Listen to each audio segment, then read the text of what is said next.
In our institute, we are going to conduct our 11th lecture. This lecture is a part of a series of a lecture which we started on 2025, 14th April of 2025 on Ambedkar.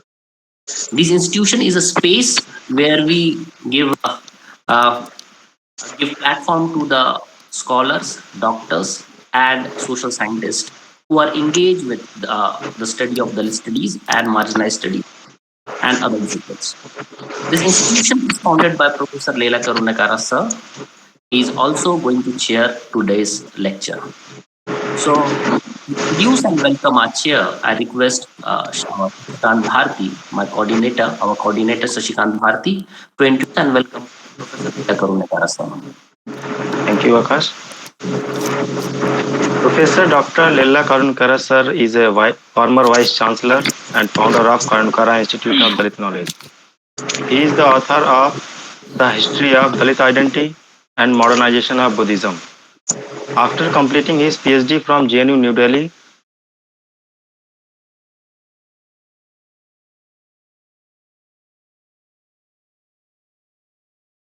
Lucknow, he introduced the Dalit History course in the MA History program. He was instrumental in introducing 50% reservation for SC/ST students in the BBU admissions. He founded Ambedkar University Dalit Students Union in 2000, also known as AUDSU, and Babasaheb Bhimrao Ambedkar Central University SC/ST Teachers Association in 2006. He joined as Doctor cum Professor in the Babasaheb Ambedkar Sidho Kanu Murmu Dalit and Tribal Studies Center, Mahatma Gandhi Antarashtriya Hindi Vishwavidyalaya. He held post of Dean of School of Culture and former Vice Chancellor of the University. Thank you very much. Welcome you on board, sir. Yeah, thank you, Shashikant. Today also we have a very eminent speaker and who's going to deliver a lecture. To introduce, he's our keynote speaker and he is our guest. To introduce our guest, I request Dr. Darshana Meshram to introduce and welcome our guest. Dr. Darshana Meshram.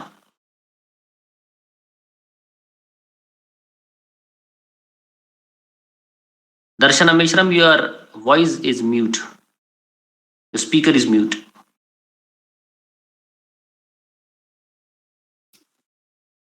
Yeah, please go ahead. Professor V.M. Ravi Kumar, Professor and Head, Department of History, Babasaheb Bhimrao Ambedkar Center University, Lucknow. His areas of specialization: modern India history with special reference to environmental history, economic history, and Dalit studies from ecological perspective. Number of books published, edited. No, wait, Darshana, wait. Yeah. Professor has gone somewhere, let him come. But from the beginning, you start. From the beginning. Okay, introduction, okay, you start again from the beginning. Okay, sir. Professor V.M. Ravi Kumar, Professor and Head Department of History, Babasaheb Bhimrao Ambedkar Center University, Lucknow. His areas of specialization: modern India history with special reference to environmental history, economic history, and Dalit studies from ecological perspective. Number of books published, edited books 2, monograph 1, number of papers published in journal 70, number of papers published in edited books 20, number of papers presented in national and international conferences 65, number of public lectures delivered 25, number of MPhil awarded under supervision 8, number of PhD awarded under supervision 12. That is 11th lecture, online lecture. Title of the topic: Indian Economic History from Ambedkar Right Perspective. Thank you very much. Yeah, thank you, Dr. Darshana. I welcome both the eminent both the eminent persons, and Professor Ravi Kumar are going to deliver a lecture on Dr. Ambedkar and Indian economic history. So I request Professor Ravi Kumar sir, please take a charge.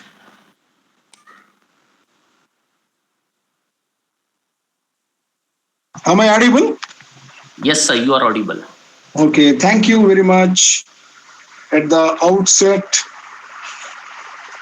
I would I would like to remember my association with Professor Karunyakara.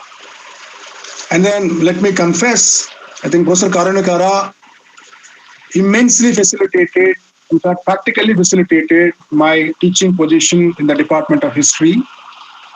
Not only that, he was my mentor for a while, as long as he was in the department. So therefore, I would like to thank Professor Karunyakara for shaping my academic career. What I am today, I am just because the blessings given by Professor Karunyakara. So, taking this opportunity, I would like to thank him. Secondly, I would also like to thank Karunyakara Institute of Dalit Knowledge for organizing wonderful lectures. I was part of some of the lectures. They're all eminent lectures, and I'm privileged to be part of that lecture series. And then thirdly, I would also like to tell you, this is the topic Dr. B.R. Ambedkar and Indian economic history. I have been working on this for quite some time and then hoping to publish this book. I would also like to promise you that I'll be giving a good working paper for Karunyakara Institute of Dalit Knowledge. So that will be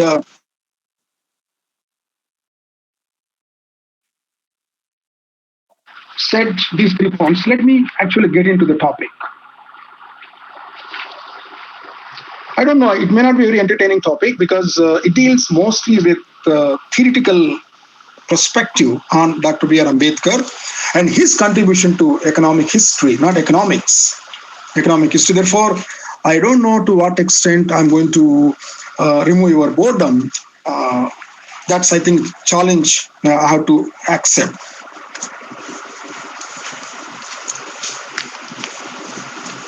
I believe in very strongly, with a conviction, that Dr. B.R. Ambedkar has very coherent theory of economic history.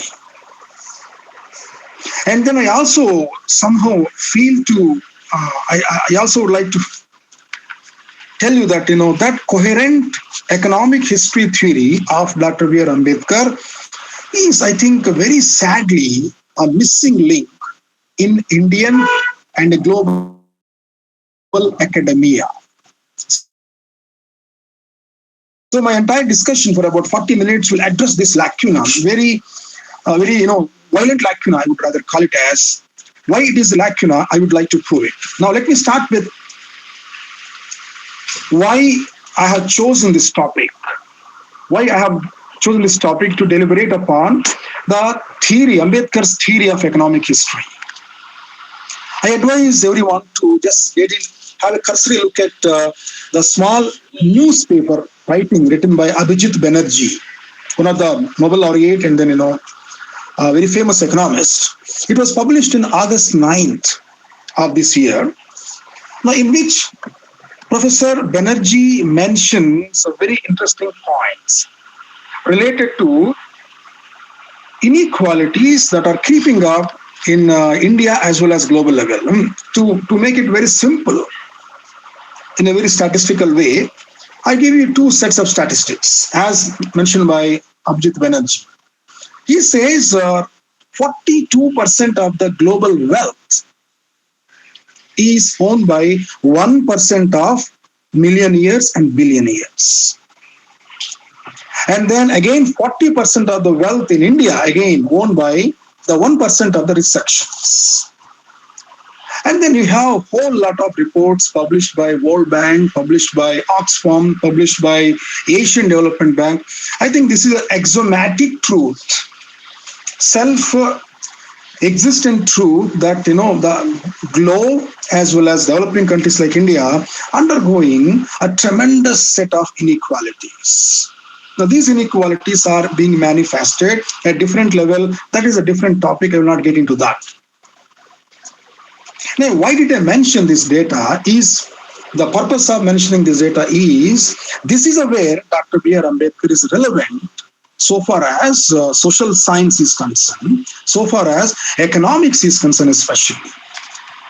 Dr. B.R. Ambedkar's intervention as a thinker, activist, and a statesman, exactly his contribution lies here. He was a champion, we're all aware of that. He was a champion who dreamt about a world where you have inequalities, of course, without any violence. This was a theoretical contribution. Now, I would like to locate that theoretical contribution into economic history of India. Okay, that's, I think, my entry point. Now, let me get in. I would like to start with George Orwell, wonderful novel written, famously known as the 1984, George Orwell. George Orwell passes a very interesting comment for history.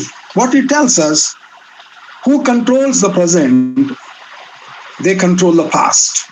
Who controls the past, they control the future. Very prophetic statement given by George Orwell. I think that is very apt to my topic today. Why it is apt to my topic today? I think we are aware somehow Ambedkar has consistently been denied epistemological space into Indian academia, as rightly pointed out by Professor Gopal Guru. At the same time, even in the public discourse, Ambedkar, only certain ideas were flashed out, whereas his profound contribution to Indian social science, Indian philosophy, and Indian history somehow still remain to be at margins. The mainstream academia did not, even till today, willing to engage with the ideas of Dr. B.R. Ambedkar. I will prove it in my presentation, how it is being done.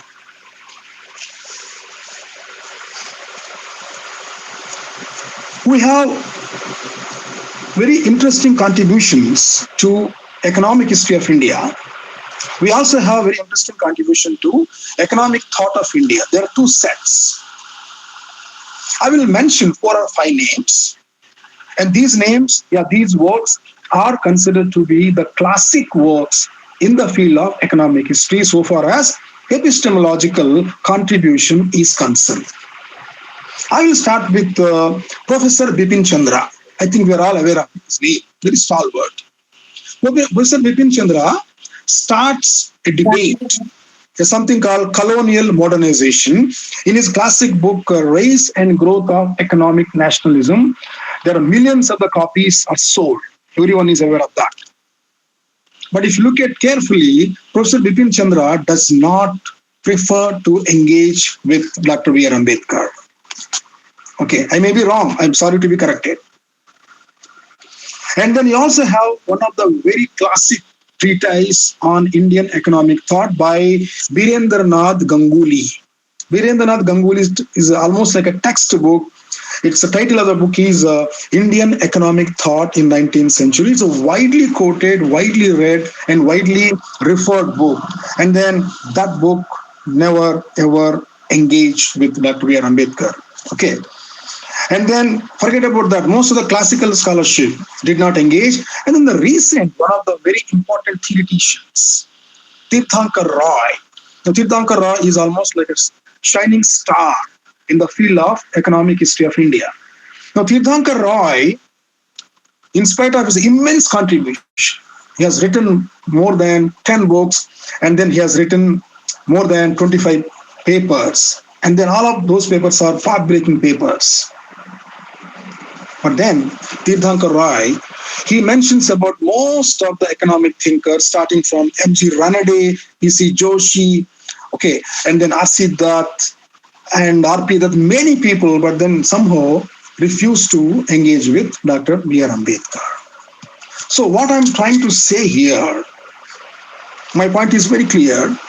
In spite of being in one of the most advanced universities in India, in the world, Columbia University, as well as London School of Economics, he has produced well-researched treatises on public finance, treatises on economic history, but then Ambedkar's contribution to Indian economic history, Indian economy remain or relegated to be almost like a margins in the mainstream scholarship. So therefore, I think it is kind of, refusal to engage with what the real contribution Dr. B.R. Ambedkar made in the field of economics. That's fine. I'm very clear in that sense, which I conclude this section by saying that mainstream scholarship, established scholarship, the scholarship which is considered to be the sophisticated in terms of theory, in terms of their contribution, that scholarship somehow did not give adequate space to Dr. B.R. Ambedkar. Thereby, he was pushed to be dealt with, only his followers. And then there is a problem in case of the way Dr. B.R. Ambedkar has been invoked into economic aspects of India, especially economic history of India. We have very eminent scholars worked on Dr. B.R. Ambedkar. We know that we have Balachandra Mungekar, we have Professor G. Nancharaya, Professor Chellam,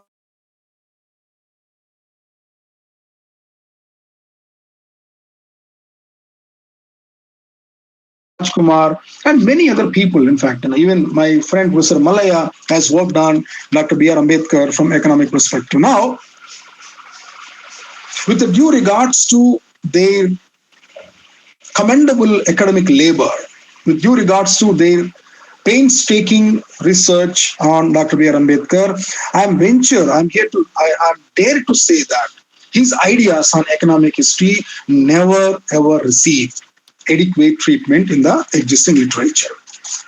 Now, what most of these scholars have done in case of Dr. B.R. Ambedkar is they have chosen his works right from 1915 to 1925. That's where you have problem of rupee, and then we have provincial finance, and you have ancient Indian commerce.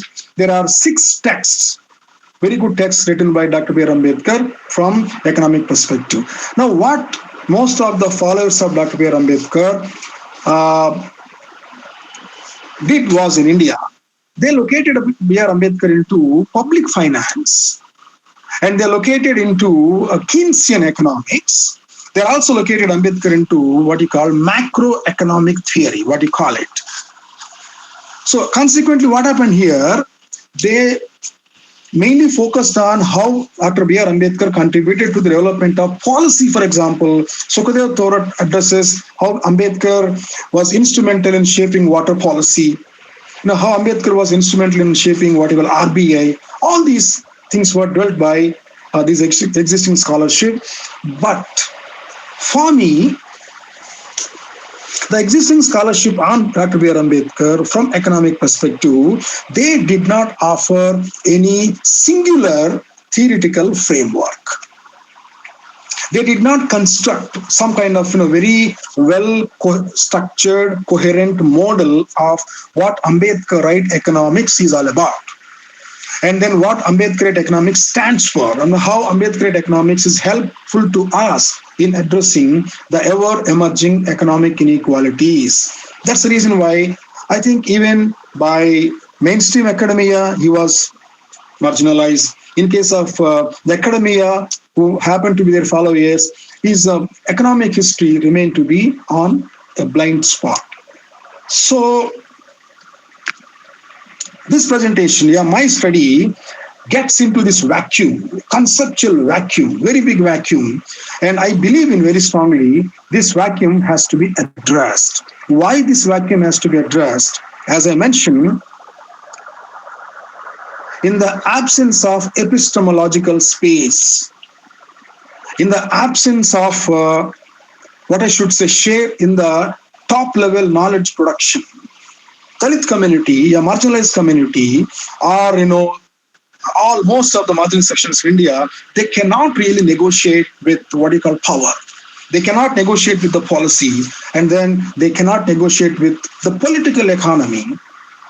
They may have movements, but then finally, in shaping of, in bargaining with the political economy, you need to have some kind of epistemological space, with which I believe in Dr. B.R. Ambedkar provides very amply, but unfortunately, that epistemological space has not been reclaimed, has not been somehow structured by existing scholarship, which I'm my paper ventured to do that. And still in a formative stage.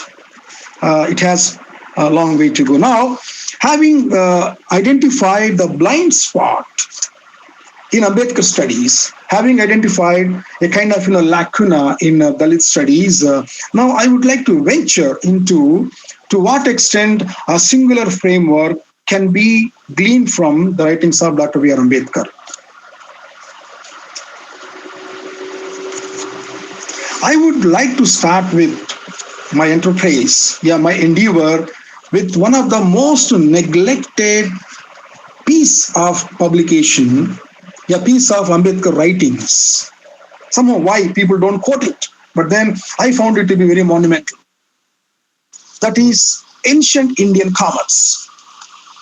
The Ancient Indian Commerce was a master's dissertation by Dr. B.R. Ambedkar, which was later on published in Ambedkar's volume, I remember volume 12. It is their entire text. But somehow that fascinating work Ambedkar did not publish. I don't know reasons beyond my comprehension, but that was not modified and that was not published. And for me, Ancient Indian Commerce offers a fascinating psychological and intellectual world of Dr. B.R. Ambedkar. Why call it as intellectual world of B.R. Ambedkar? Ambedkar goes to Columbia University in 1913, and then by 1915, he has been able to produce one of the best treatises on economic history of the globe. This is something very remarkable. Being a student, if one looks at Ancient Indian Commerce, happens to be just master's dissertation, it is more than 100 pages. He will come to know the level of depth Dr. B.R. Ambedkar has as a scholar, as a researcher, as an activist. Now, with this, I'm trying to formulate Ambedkarite model of economic history of India. Now, Ambedkarite model of economic history of India starts with point number 1. There is a deep admiration, deep appreciation for Eastern world. That's what I'm saying. Ambedkar, I think by that was a time you have to understand the intellectual influence on Dr. B.R. Ambedkar. I think in 1900, after 1900, you have emergence of Asianism. There's something called Asianism, where most of the Eastern countries started coming together and started asserting against the domination of the West. That's why that is called Asianism. Dr. B.R. Ambedkar was reflecting Asianism by the way of, in order to attack the West and its dominance, Dr. Ambedkar started constructing the idea of Oriental commerce. Now, why I'm saying this, you talk about nowadays Global South, for example. Global South is a big category. You talk about developing countries. Now you talk about, underdeveloping countries. See, these are the classifications in which most of the developing countries come together. Now, the notion of developing countries, the notion of countries which were oppressed by Western domination, you can see the proto-theory into the writings of Dr. B.R. Ambedkar. Now, he says, he formulated theory before emergence of industrialized West. Asia, I'm using his word, I'm quoting him, Asia was the global manufacturing hub. Okay.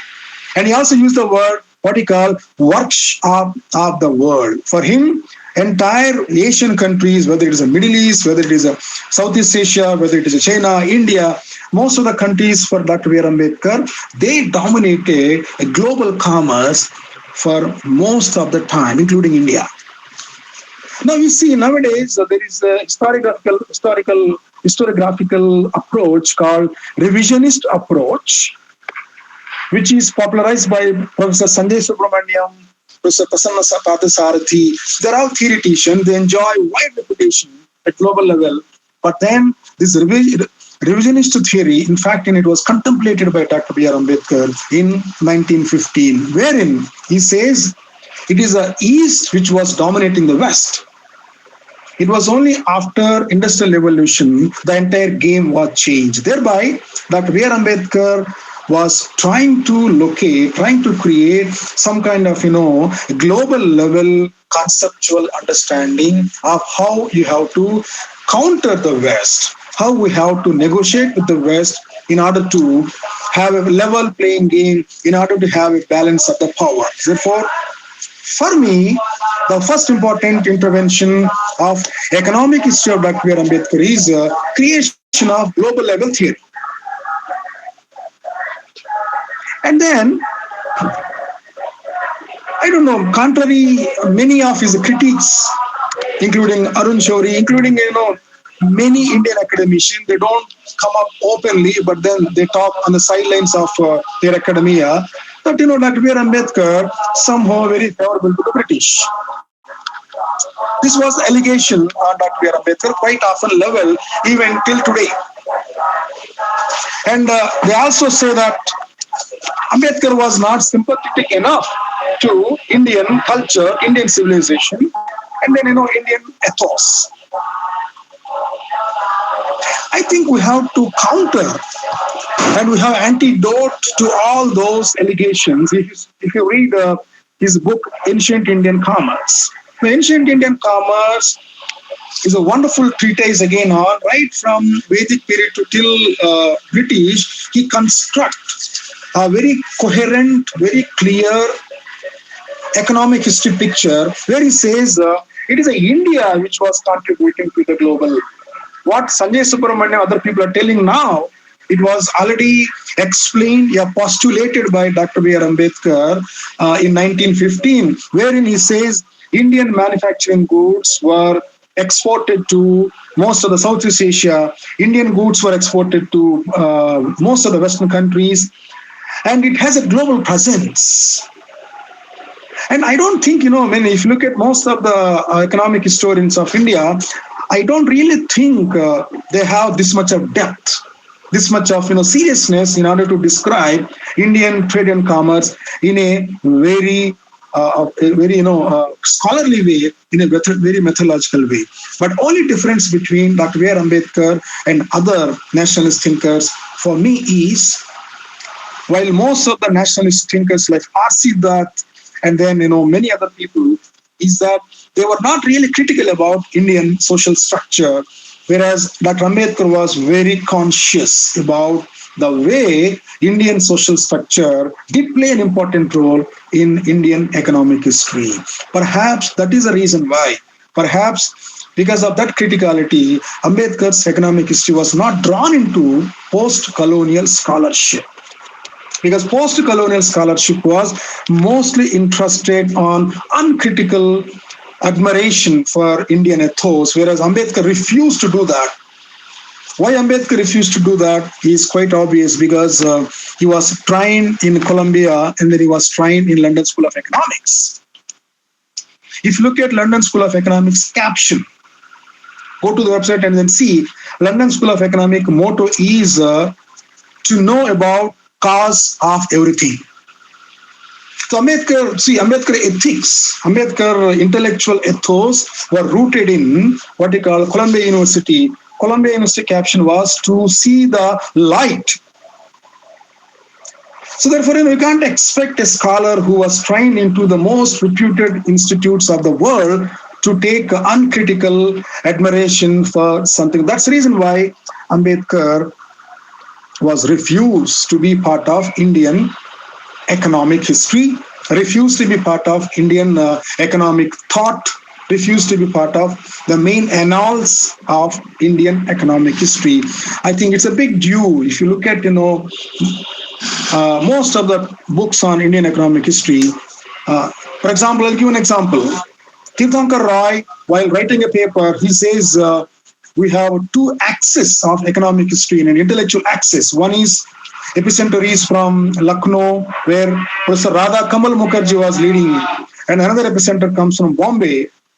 But in these two intellectual axes, that Tirthankar Roy refused to give any space to Dr. B.R. Ambedkar, in spite of being, having immense contribution for economic history of India. Therefore, That's point number one. Point number two, I would like to highlight. One is the global level theory. The second is Indian nationalist economic history of India, however, from critical perspective. What Dr. Ambedkar was saying, well, India has contributed a lot, but at the same time, that contribution is not good enough. It can have more contribution provided if you address these social issues. That's what, Ambedkar was very explicit. I'm trying to formulate a singularity of theory of Dr. B.R. Ambedkar on economic history of India. Having done global level theory, having done Indian level critical nationalist theory, B.R. Ambedkar was very much inspired by his research supervisor. I'm sure many of you are aware of his name, Dr. Edward Slingman. Edward Slingman happens to be PhD supervisor of Dr. B.R. Ambedkar. Now, if you want to understand the economic theory of Dr. B.R. Ambedkar, we have to read the monumental text written by Slingman, published in 1901. It is known as Economic Perspective of History. One of the well-established books on economic history of India. Most of the economic theory of Dr. B.R. Ambedkar was borrowed from Edward Slingman's theory of economic history of the world. Now, what Slingman's book tells us, especially introduction, what Slingman cannot do, Ambedkar was doing. How Ambedkar was doing? Let me allocate 1 or 2 minutes for that. Slingman tells us, look, most of the economic activities is a product of interaction of the man with the nature. Now, this theory was very much propagated by British liberal historians like James Mill.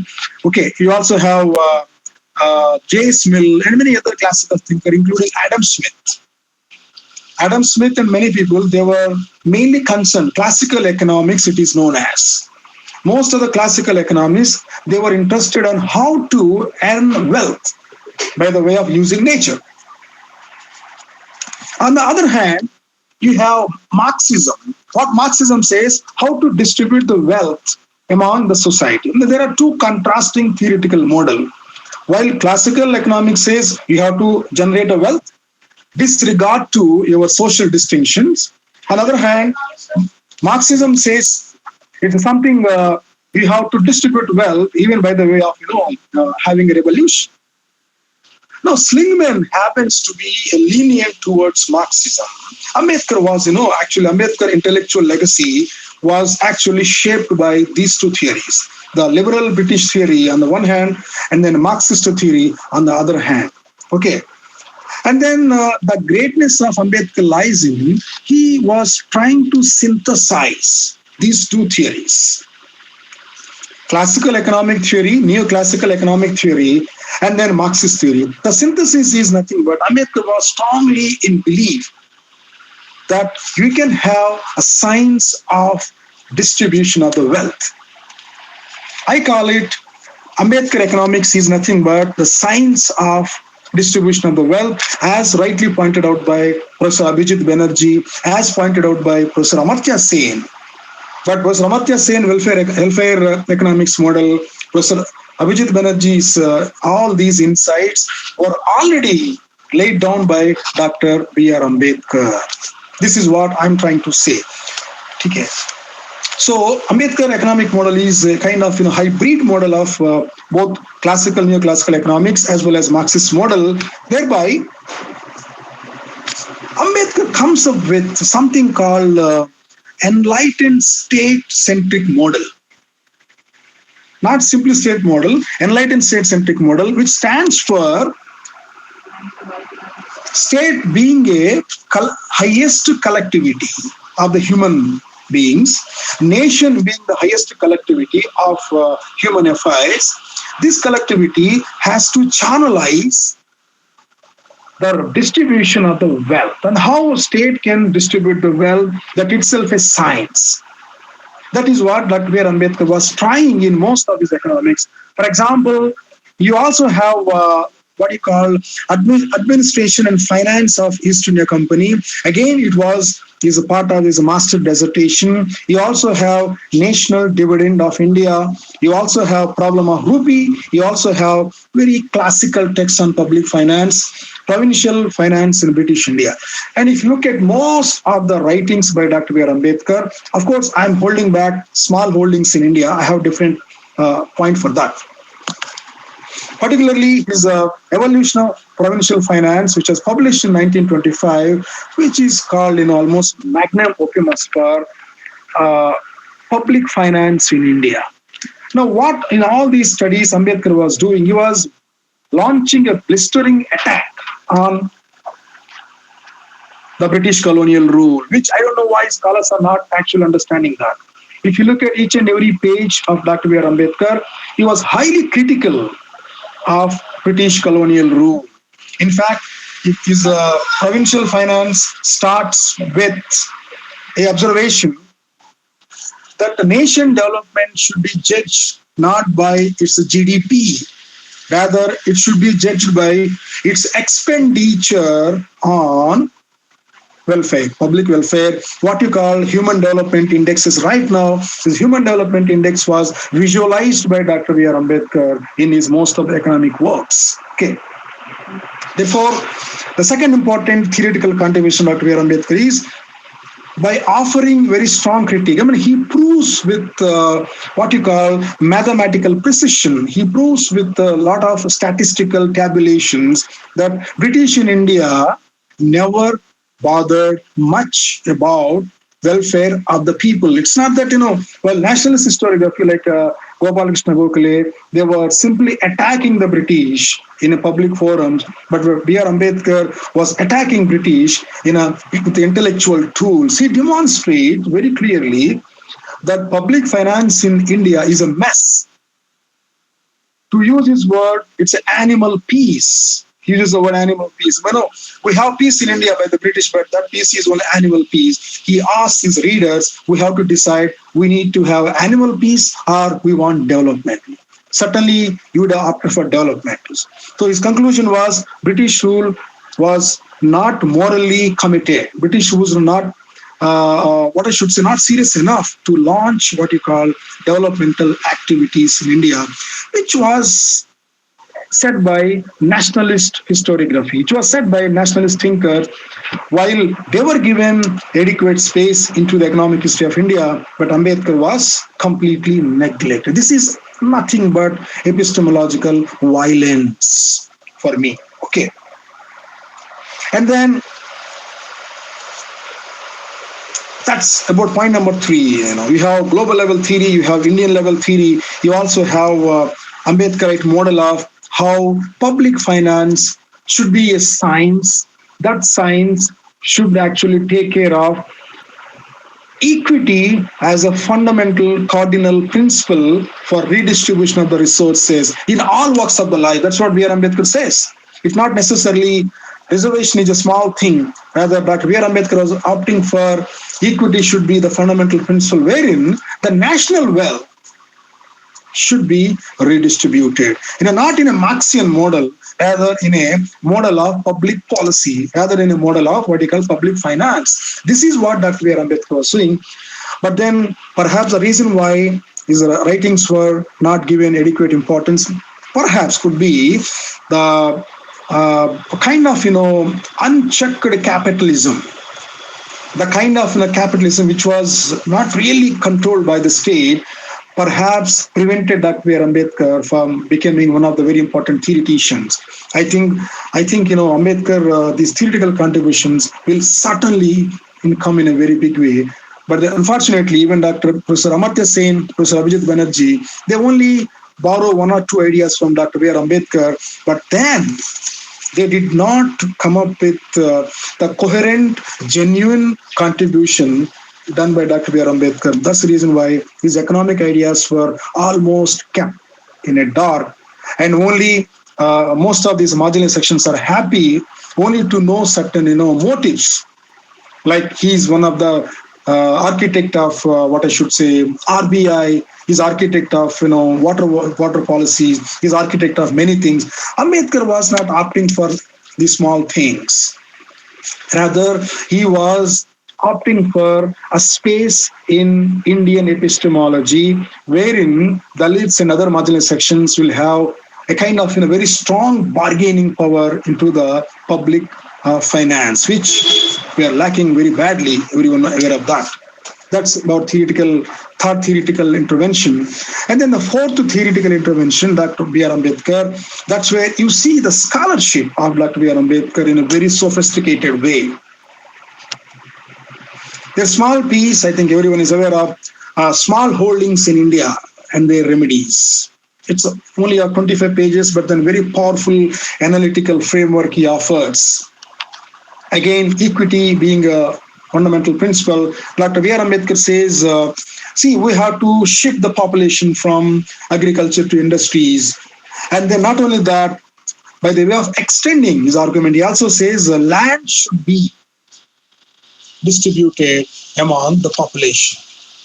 Land should be given accessible to them. This is a very consistent argument of Dr. B.R. Ambedkar, right from 1915 to 1964 is one of the last pieces on separate settlements. I think you must be aware of that. Separate settlements, it was almost like a last piece before Buddha and Dharma. In separate settlements, Ambedkar says it is a duty of Government of India to provide a piece of land to all the Dalits. He says Government of India can impose a special tax on salt. It can bring back British government's salt tax and collect money from the tax and then use that money for purchase of lands to be distributed among the. So therefore, is a very revolutionary thinking B.R. Ambedkar carries. So small holding says land should be accessible because for Ambedkar, land is the precondition. What French physiocratic school, popularly represented by David Ricardo, one of the foundational figures of classical economics. David Ricardo says, unless and until a family, a person has access to small piece of land, they will never gain access to wealth. So Ambedkar strongly believed in the fact that in the absence of access to land, you cannot expect Adivasis, Dalits, and other marginalized sections to kickstart their wealth accumulation process. He pursued it, of course, he miserably fails. That's a different one. I said, by the way, how much time I have? Because I should be very.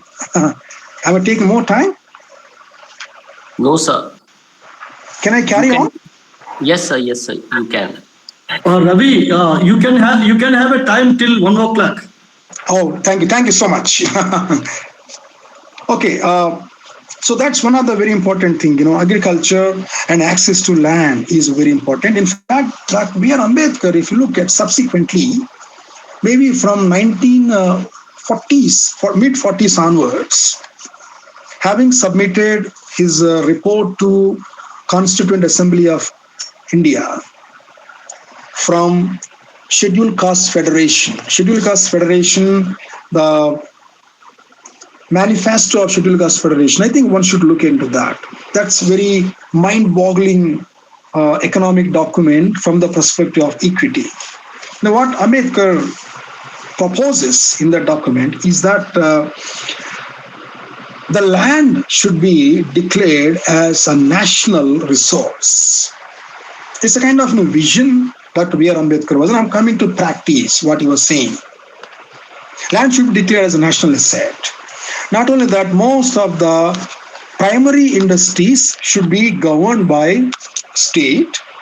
The reason he was citing, land as a national resource and industries as a national assets, because Dr. B.R. Ambedkar somehow believes, again, is a theoretical commitment, that state being the most abstract entity of the collectivity, and then it's very easy to pursue the state rather than individuals. Individuals very difficult, and communities very difficult. But what Ambedkar was visualizing, enlightened people who will be the helm of the state, they can actually anchor what you call the science of redistribution of resources. So So the Scheduled Caste Federation Manifesto clearly laid down the wonderful plan for inclusive India, what you are talking about, wherein distribution of wealth, distribution of land, distribution of industry, and distribution of most of the assets. And Ambedkar was hoping for a kind of utopian society wherein most of the people in a nation having access to better life. And Ambedkar's dream was nation can flourish in the presence of comfortable life to most people of the nation. This is what is a fundamental economics. Okay, that's about framework number 4 of Dr. B.R. Ambedkar. And then economic history, again, I'm coming back to my point. Economic history and why we need to locate Dr. B.R. Ambedkar into economic history of India.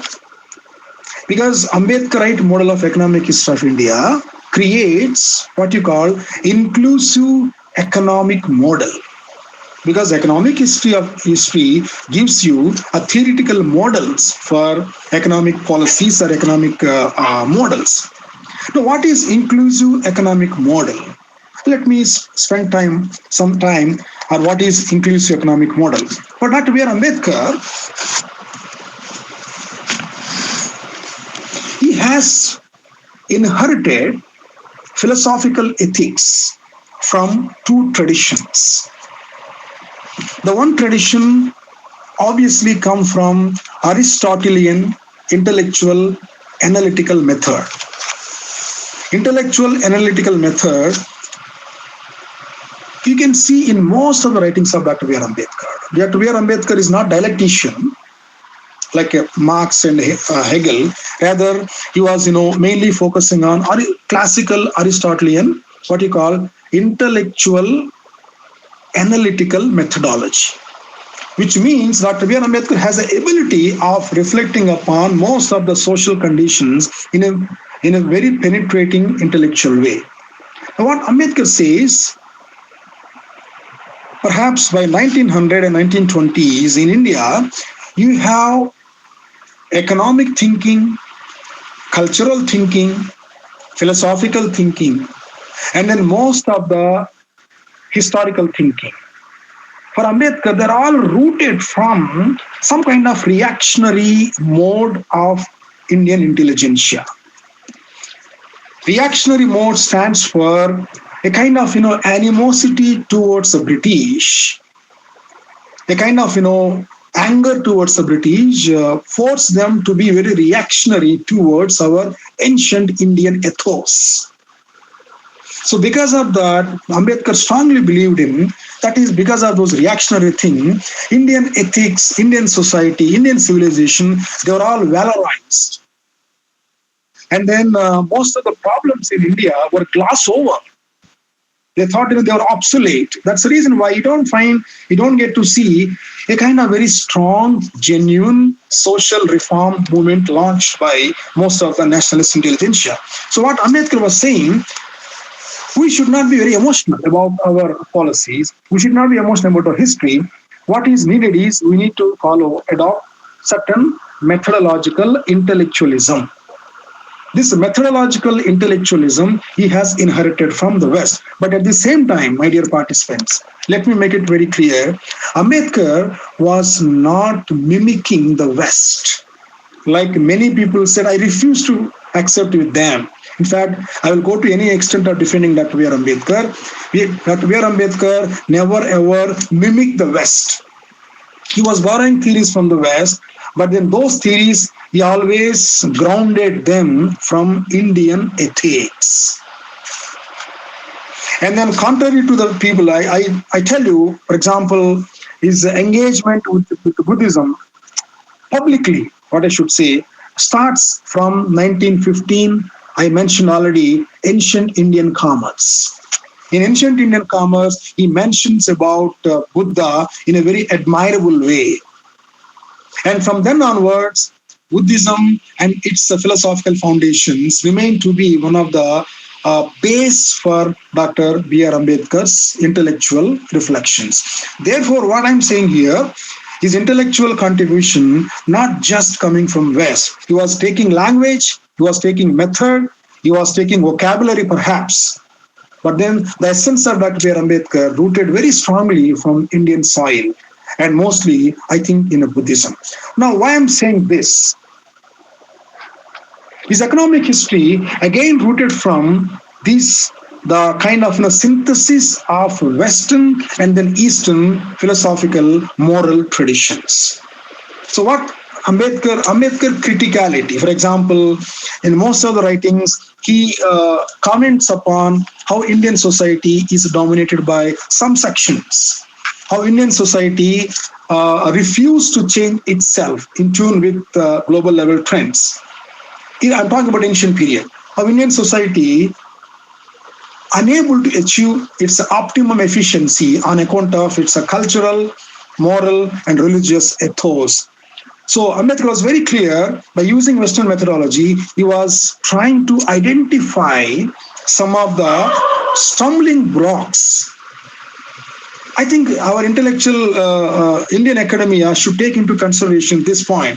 Ambedkar was using critical lens in order to highlight, in order to remove the obstacles for development of India. It's not polemical. His methodology is a polemics. We accept. And but essence is not a polemics. Essence is something where he admired country, and then he was trying to use his intellectual capacities in order to present a more inclusive theory, in order to present some kind of intellectual legacy wherein development and then economic development and social development should go hand in hand. Now, what is happening right now, we are aware, there is a big hiatus. There is a big kind of cleavage between social development and then economic development. Ambedkar was seriously trying at the theoretical level, at practical level, that there has to be some kind of synergy between economic policy and then social policy. I think we are badly missing. Now it's a high time for us to call back Ambedkar, because it's high time for us to invoke Ambedkar in order to address the ever-increasing global inequalities, in order to deal with very, very, very chaotic situation that is now gaining momentum. I'm sure, I think we need to contribute into the direction. That's, I think, one of the points I would like to emphasize. Perhaps last point. Ambedkar's economic history model, in one of the very important points I would like to highlight here. What it does, unlike Gopal Krishna Gokhale, unlike Joshi, unlike M.G. Ranade, unlike many economic historians, what most of the, if all, almost all economic thinkers in 19th century, early part of 20th century, what they were doing in India, they were focusing on macro level entities. What are those macro level entities? They talk about British state, they talk about Indian culture, they talk about Indian economy, they talk about very abstract, big things. And somehow, most of their vision was directed against one single point for me. The point was, we have to get away the British and take over the reins of India. Once we take over the reins of India, we can design the architecture of how India should be governed, how Indian resources should be redistributed. So therefore, most of the economic thinkers in India, freedom was fundamental, and then future vision was secondary. That's very clear. But then in case of Dr. B.R. Ambedkar, how India should go ahead with economic development and how India should actually develop most of the marginal section, that was primary. And then other things are secondary. Therefore, what Ambedkar model of economic history was saying, he did not talk about abstract things like a state, British, whatever. He was talking about the components of marginalized sections. For example, he was giving importance to weavers. He was giving importance to skinners, and then the shoemakers, and then all the artisans, and then all the industrial labor. And then he was talking about agricultural labor, and he was talking about almost all the productive classes. Because for Dr. B.R. Ambedkar, productive classes are the backbone of Indian economy. And then if they are, he was perhaps the first person, a very serious person, not a first person, who actually placed the claims of all these sections into the economic history of India. That's what I'm saying, And he was very much concerned about how production should be augmented. He was very much concerned about how the conditions in the production should be dealt with. So one of the very central contributions of Ambedkarite model of economic history is placing the voiceless people into the epistemological foundations of economic history of India. And he was a person who was giving space to all these unsung heroes into what you call the intellectual tradition of. And this is what I think we have to be very clear. Because somewhere or other, Ambedkar was convinced Marxists were not doing in India the same thing, even though they claim they are standing for working class. On the other hand, nationalist historians, they were also not doing the same things. So he was taking up the job which was left by most of the intellectual traditions of his own times. He was championing all these people. So therefore, he was not only working for Dalits, we have to remember very clearly. He was working for most of the working masses.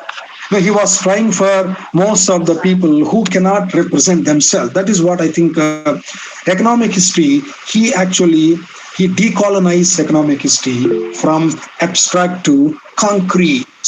This is the transition.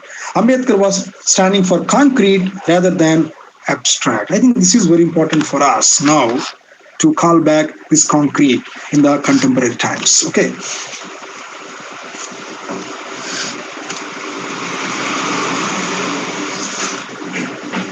And then, hoping I'll come up with this book quickly.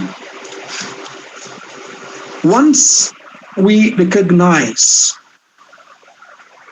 these serious contributions of Dr. B.R. Ambedkar, immense contributions, and then, some kind of, he was a precursor. I call it precursor to most of the advanced, cutting-edge economic theories, which now we admire. Be it a revisionist, be it inclusivist, be it many people. I think that contribution, we have to bring out, rather than simply being happy with what Dr. Amartya Sen said. Ambedkar is the father of welfare economics. We're very happy, and we never bothered to actually see how welfare economics as a field of theoretical field evolved from Ambedkarite economics. That we never actually seriously interested to see that. I think now it's a time for us to pay a serious contribution of Dr. B.R. Ambedkar, wherein his unfinished project, because Dr. Slingman is a research supervisor, he has seen the spark in Ambedkar and visualized, forecasted that Dr. B.R. Ambedkar will take up the unfinished agenda of what he could not do. That the unfinished agenda is nothing but the creation of the science of wealth redistribution. That creation of science of wealth redistribution, not just commenting upon how wealth inequalities exist, rather Ambedkar's tried what kind of strategies. I think Ambedkar's strategies now, it's a high time for Ambedkarite solutions to social development in India. For example, I think equity has to be inserted into, for example, land distribution. For example, I think, some space in private sector to Dalits. Definitely, I think, some private sector I think we have to provide some reservation. If not reservation, some kind of representation. Not only that, even in banking sector, Ambedkar was advocating In banking sector, you need some kind of favorable treatment.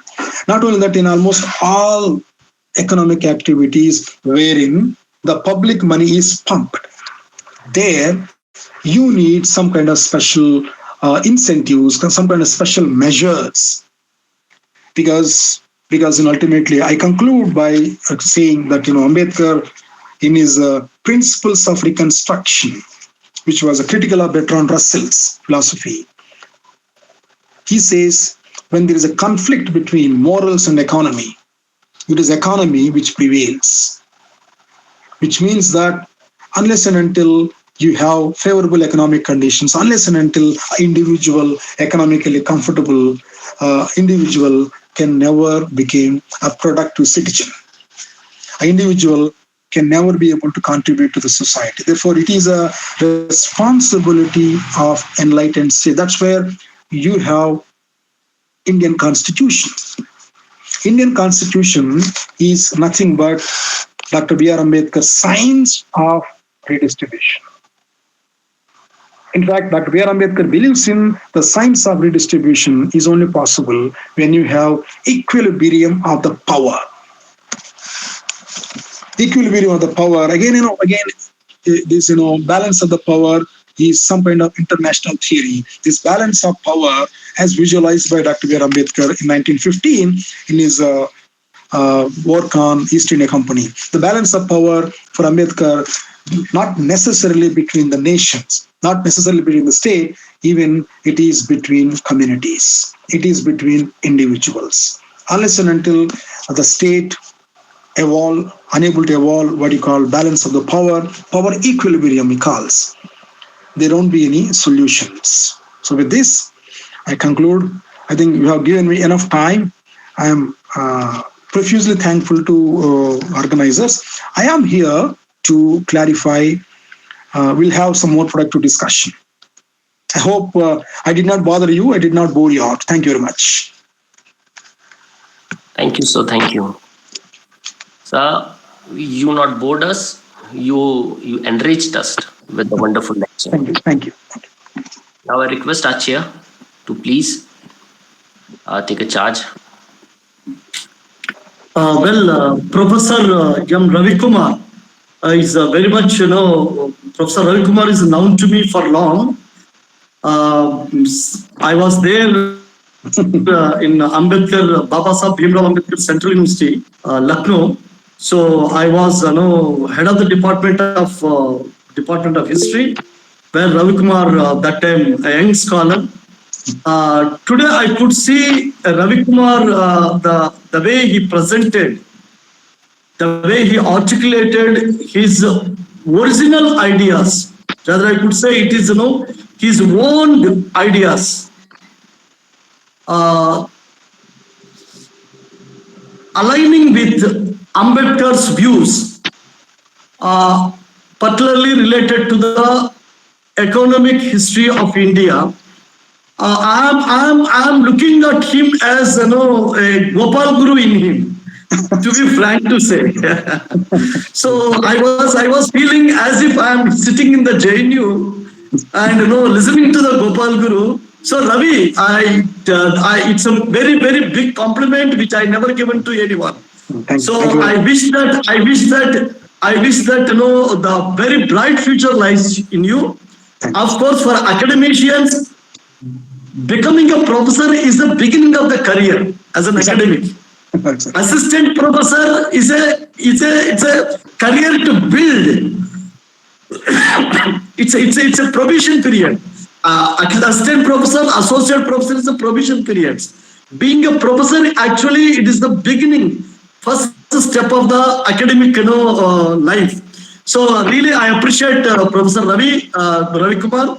You have your ideas are well taken, very innovative. I wish that your book would be certainly not only contributing, it is going to disrupt. It's going to disrupt the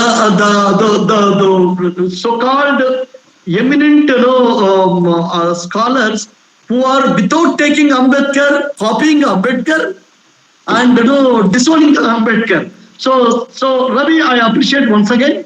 Thanks. you bring it very as much as early as possible. But continue with this kind of research.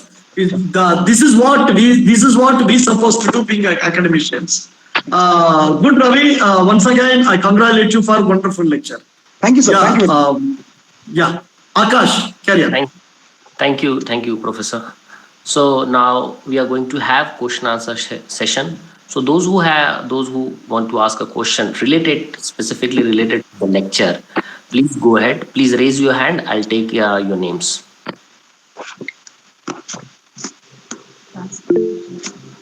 Yeah, please, Shashikant, please go ahead.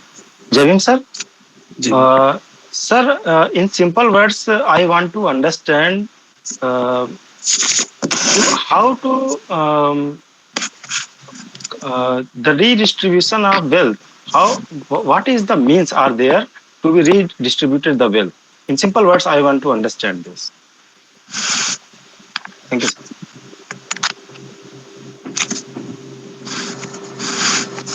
Western, I think I have to make it very simple. Most of the Western philosophy, barring Marxism, it justifies accumulation of wealth, actually rooted in Enlightenment, rooted in Protestant ethics, what Max Weber talks about. So it justifies, well, individual can accumulate and then enjoy the money. But then Ambedkar was not, on the other hand, you have Marxism, which is very radical in its own nature. So therefore, Ambedkar was puzzled, was sandwiched. At one level, the entire ethos allows you to accumulate money rampantly. That's what Abhijit Banerjee mentions. A Japanese Milan cost around 2 lakhs, and there are people who are buying. On the other hand, there are many people who do not have even $1 per day. That's a different story. So Ambedkar was puzzled, how it can be intellectuality, a thought which justifies. So therefore, Ambedkar was convinced that we have to work out what he calls the science of redistribution. Now, for Ambedkar, science of redistribution is a very complex domain. Unfortunately, not much work has been done on that. I'm forgetting his name. In fact, he's known as the father of scientific history from England, who has written 2 volumes of civilization in England. So he comes up with, we have to somehow, intellectuals has to strive to create a redistribution model without revolution. Now, without disrupting what you call, so like French Revolution. So if you look at most of the Ambedkarite writings focused on this axis, how wealth accumulated by classes, accumulated by state, accumulated by most of the people to be again given back to the society. And how it can be done for Ambedkar, it can be done by different hierarchies of policies. Okay. So you ask the question, how simple it can be. For example, look at banking sector. Banking sector, after nationalization, is governed by, most of the liquidity is given by Government of India, with which they run the business. And if somebody takes up one bank, an empirical study, how any bank, for example, how this bank is catering to the needs of the all sections. I think that itself self-axiomatic truth, that no bank is doing what it's supposed to do. That's the reason why you don't find large number of Dalit entrepreneurs. You don't find large number of Adivasi entrepreneurs. You don't find large number of entrepreneur class from other marginalized section. Why it happened? That's Ambedkar questions. Now it is a duty of the enlightened governments our public should make it to happen that there has to be some policy interventions where you have to channelize resources in such a way that it percolates down to. See, I'm a theoretician, I'm an academician. I can't come up openly with many suggestions, but I think this is sufficient for you. That banking sector is something where you have a lot of public money, but that public money goes into only to the few hands, but then somehow they don't get into. That's the reason why when there is no capital accumulation, when there is no capital incentives available, you don't find entrepreneurs coming from certain classes. And if you don't have entrepreneurs from certain classes, you may not have the chain reaction. Getting my point? Chain reaction stands for, for example, if you have Adivasi entrepreneurs, you can see a lot of people getting into the entrepreneurship and then develop their material life. Okay, this example can be replicated to many other sectors, public sector undertaking. And then, see, nowadays, what is happening? The reservations in the government sector is virtually less. When reservations in government sector is dwindling, diminishing, and somewhere it should open up. That is not happening. That's what I'm saying. 70s and 80s, large number of the Adivasis, Dalit, they were getting educated and then they were absorbed immediately after education. But then the same thing is not happening right now. So once that is not happening, what is a way out? We have to contemplate about that. So we have to extend this protective discrimination beyond the parlance of the government sector and into different other sectors, wherein somewhere you have to have what I stand by, power equilibrium is very important. So therefore, Shashikant, I think that's my simple answer to you. Yeah. Thank you, sir. Thank you so much. Any other one who want to ask a question?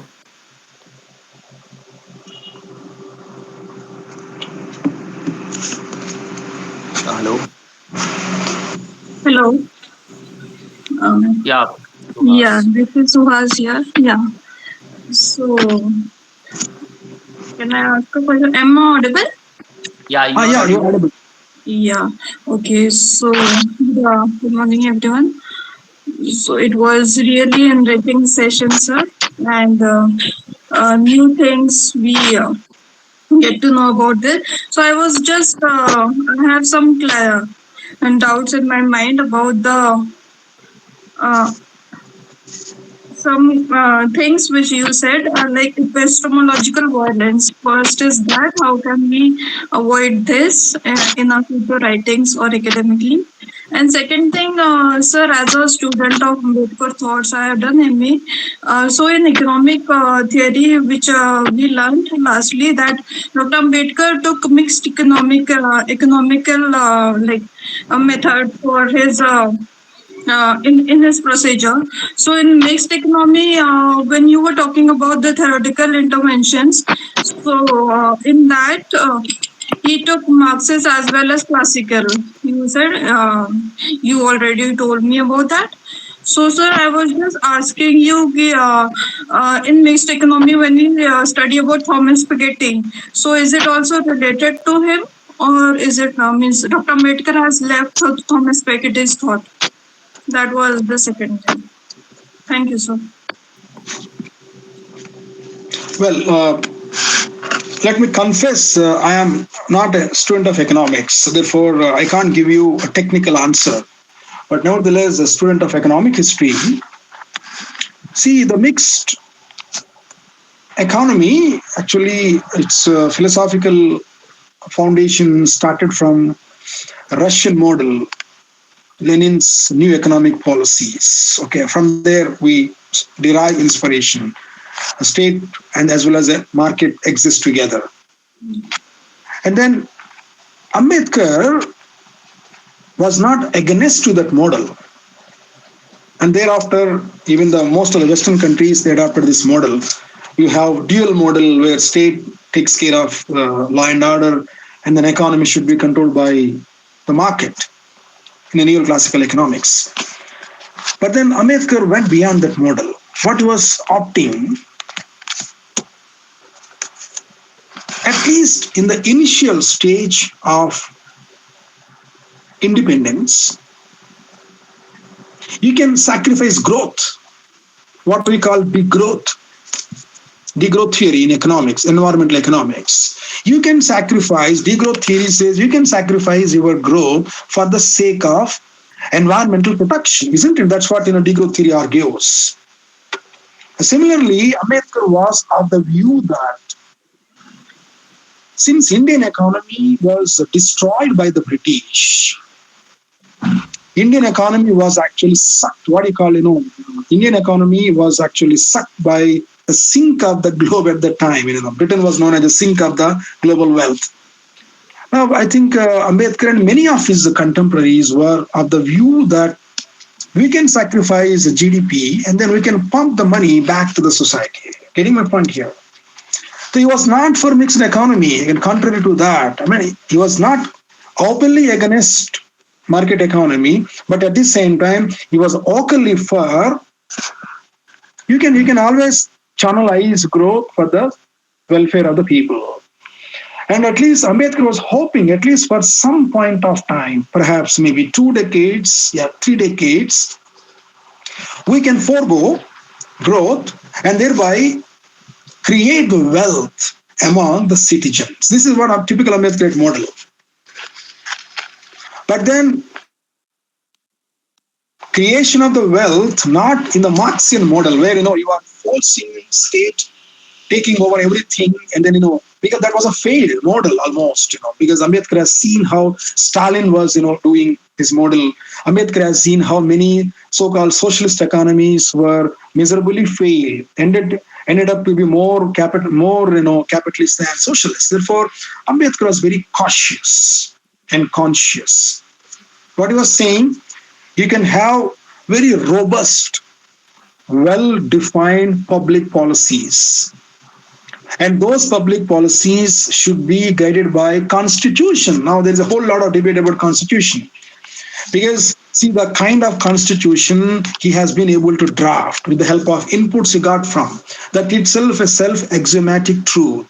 That, Ambedkar and his companions and colleagues, some were convinced that, in the formative stage of Indian independence, we should prioritize individual growth over growth of capitalist, over growth of state, over growth of powerful sections. This is what, kind of master visualization Dr. B.R. Ambedkar visualized.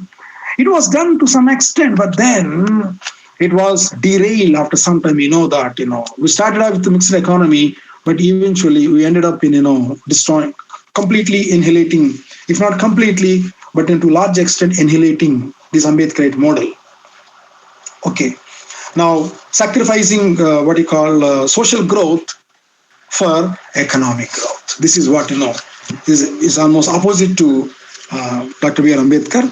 So he was not against to mixed economy. At the same time, he was very enthusiastically supporting some kind of public economics, wherein the life of individual is more important than the prosperity. Thank you. Yeah, thank you. Any other person who want to ask a question? May I audible, Akash? Yes, you are audible. Please go ahead. Okay, thank you. Sir, first of all, sir, congratulations. Your lecture is very wonderful and fantastic, sir. You are very deeply explained on topic. I would like to ask you 3 questions. My first question is, what did Ambedkar say for economically empowering Dalits? And second question is, what is think about capitalism and socialism in Ambedkar perspective? And third question is, you are told there are 3 theory. First is classical economic theory, second is global level theory, and third is intellectual and analytical methodology. My question is, what is important Indian society for Ambedkar? That is my question. Kiran, I think it needs special lecture. All your questions. So neither I have time nor you have time for special lecture. Okay, sir. But at the same time, I am very much thankful to you for asking very profound questions. Okay. Let me give you a very short answer. Yeah, sir. Synthesizing all these three questions. See, the entire paper you must have heard. It's structured with optimism. The optimism is we can have Ambedkarite model of economic history. That's what your questions, Ambedkarite model of economic history is neither part of classical economics nor part of neoclassical economics. In fact, if you look at Ambedkar was living and writing where classical and neoclassical economics are fused. In the Keynesian economics, if you're a student of economics, there's something called Keynesian economics where you have market as well as where United States, James Keynes was very popular. And if you look at Ambedkar's 1918 paper, Small Holding India, and then even provincial finance, where you have to admire the courage of young academician like Dr. B.R. Ambedkar. Probably he was 25, and he was challenging Keynes, and he was offering a blistering attack on Keynesian economics, wherein Ambedkar says, look, you can't allow market to dictate.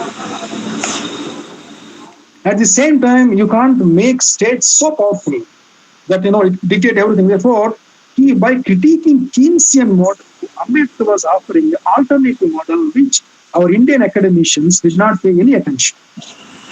The alternative model is let there be market, let there be state, but then market and both states, they have to give importance to the weaker sections. That is what the main contribution of Dr. Ambedkar. That's where your question number one lies. Now, what he has done for Dalits. Okay, sir. Ambedkar was putting front the weaker sections in the policy domain, in the state domain, thereby visualizing some kind of very inclusive society, inclusive economy, wherein each and every is a utopian foundation of Dr. Ambedkar. I think, he was in a typical Hegelian model. He was visualizing there should not be any citizen should be unleft from the fruits of development. Okay, sir. Development fruit should be percolated to all the sectors. It is, I think, Ambedkarite economics' first fundamental principle. I hope, Kiran, I have answered your questions. Yeah, sir. Yeah. Thank you, sir. Thank you so much. Yeah, thank you. Any other person who want to ask a question, please go ahead.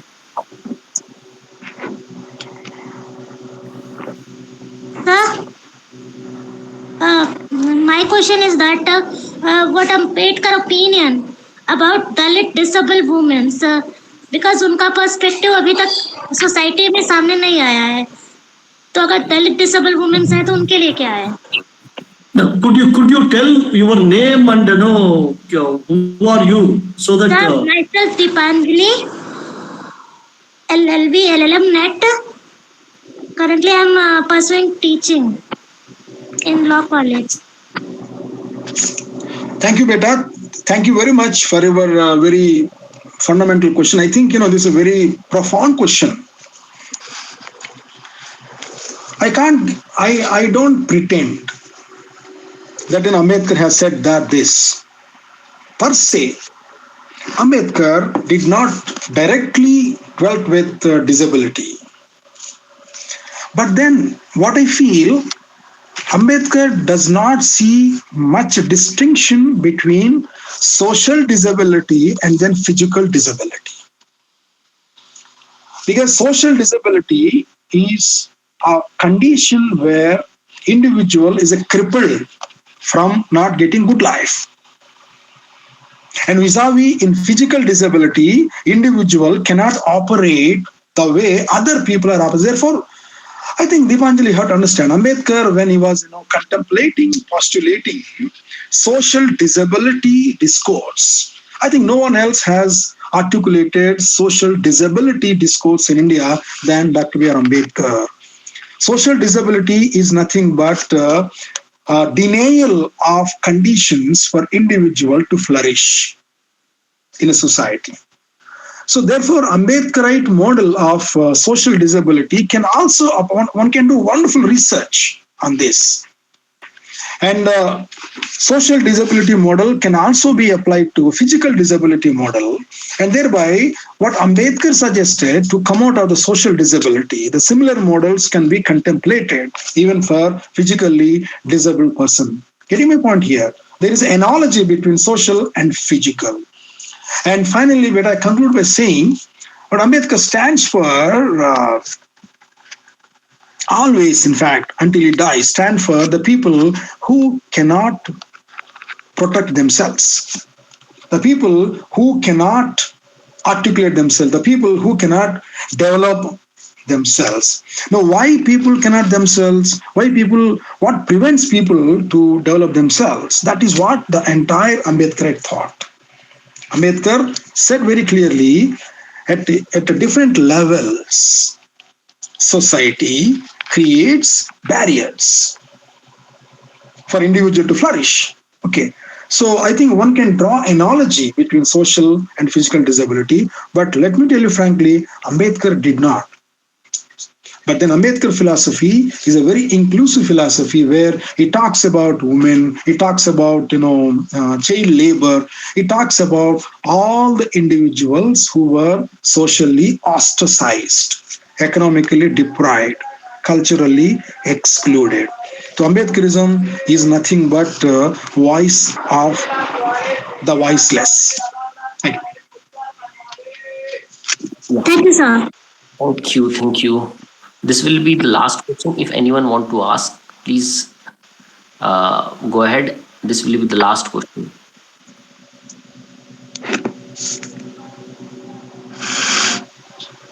Yeah, I think there is no one. Okay. So, No, Professor More is there. He wants to ask. Yes, I just wanted to More, compliment sir, good morning. Ravi. Yeah, sorry, sir. Ravi, it's very nice to hear you and your economic history, particularly the perspective of Dr. Ambedkar. It's very welcome.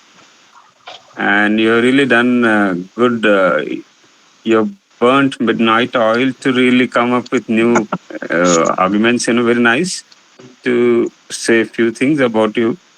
But then, well, there are few things that you already highlighted. Maybe these young scholars can really look forward to having the queries answered, because why he is still ignored as one of the most astounding economics and economic theorists for the developing country like India. Why those questions are still not done by the mainstream economist, that is still a question which everybody can think over, including the laureates, you see. So I think that is where, you have done a good job of at least bringing that again. We have to keep hitting those points. I think that is where people will get one day. And that's thanks to Dr. Karunyakara for, at least having this weekly discourse. There are few things because, for democracy to prevail also one of the most fundamental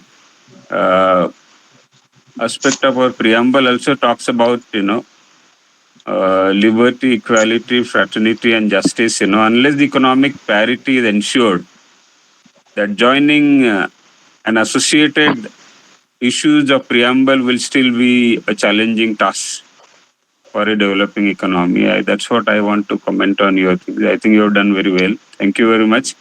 Thank you, Dr. Karunyakara, for again organizing this. I'll be, as long as I am available, sometimes I am engaged elsewhere. I try to connect, whenever it's possible, and I enjoy doing this, you see. So thank you all. Thank you, sir. Thank you, More, sir, for your kind words, because Professor More has always been a very encouraging personality, and thank you very much for being part of my lecture today. And then I think, I extend my profuse thanks to my mentor, Professor Karunyakara, and he was listening to my lecture. I was a little nervous to talk before him because he was almost like my guru, And I thank him for providing me this platform to speak about Dr. B.R. Ambedkar. And then I also, in fact, my sincere admiration for him to navigating into the Dalit epistemology and then by way of organizing several lectures. I'm sure, this will become, I'm hoping, in fact, I wish this Karunyakara Institute of Dalit Knowledge should become an epicenter for Dalit thought and should become kind of, center for excellence. For example, just like a Frankfurt Critical Theory School, I think, something like a Karunyakara School of Ambedkar thought should also be evolved, hoping that will be possible very soon. Thank you very much again for giving this opportunity. Thank you. Thank you. With the permission of Chair, I request Shashikant Bharti to vote of thanks. Thank you. On behalf of the Karunyakara Institute of Dalit Knowledge, I extend my heartfelt gratitude to Professor Ravi Kumar sir from the Department of History, Babasaheb Bhimrao Ambedkar University, Lucknow, for delivering an enlightening and thought-provoking lecture on the Dr. B.R. Ambedkar and Indian economic history. Today, August 23, 2025. Your profound insights have greatly enriched our understanding of this significant topic. We are also deeply thankful to Professor Lilla Karunyakara sir for our esteemed Dalit historian and chair for this exemplary guidance and moderation of this 11th online lecture. A special appreciation goes to the coordinator Dr. Sukeshni, Dr. Darshana Meshram, Dr. Smita Bhagat, Akash Khobragade, Shreyat and Vijay Kumbre for their dedicated effort in the organizing this event. Lastly, thank you all the participants who joined us via Google Meet, contributing to the success of this session in our Dalit Knowledge Lecture Series commemorating Ambedkar Jayanti 2025. Jai Bhim. Thank you, Shashikant Bharti. Jai Bhim to all of you. Jai Bhim, sir. Those who miss Yeah, anything, thank you, Ravi. Once again, Professor Ravi Kumar, thank you very much for joining us, and Professor Elka More, and thank you very much. You are the part of you are with us today. Thank you very much. Yeah, take care. Have a good day. Bye bye.